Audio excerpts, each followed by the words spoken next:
परेशानियां ही परेशानियां। आपने मुझे दो चीजें बताई थी, एक 129 बार सूरत कौसर और एक सारा दिन चलते फिरते सूरत कुरैश। हुआ क्या, मंजर कैसे बदला? उसने जो मुझे नक्शा बताया वो मैं जरा बताता हूं। कहने लगे मैंने पढ़ना शुरू कर दिया।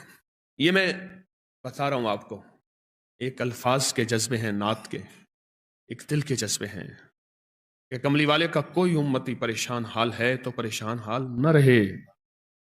मेरे आका का कोई उम्मती है, वो किसी रंग नस्ल, किसी मिजाज, किसी मजहब फिरके का है, मेरे उम्मती कमली वाले का उम्मती हाल ही ना रहे।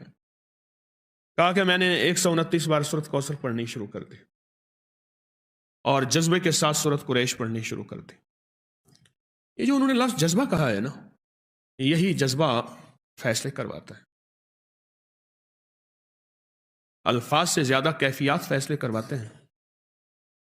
मेरी बात पे गौर करें। मजलूम के पास कोई इसमें आजम नहीं होता, मजलूम के पास एक जज्बा होता है, वही जज्बा अर्श इलाही को हिला देता है।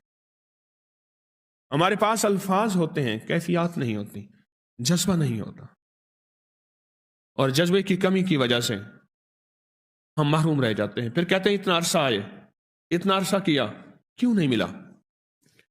जज्बा जज्बा जज्बा। तो कहने लगे मैंने जज्बे से पढ़ा, जज्बे से पढ़ा। मैं खजूर की दुकान पे काम करता था, छोटा सा मुलाजिम था। एक बड़ा गाहक आया कंटेनर का, दूसरे मुल्क खजूर भेजनी थी। तो मेरे मालिक के पास आया, उसने खजूर के जो रेट दिए वो ज्यादा थे। उन्होंने कहा आप ज्यादा दे रहे हैं, कुछ कम कर दें। उन्होंने कहा यही है हमारे रेट। और वो मेरा मालिक मदीना की मंडी का बड़ा सौदागर है, और ऐसा सौदागर है वो जो रेट निकालता है वही चलता है।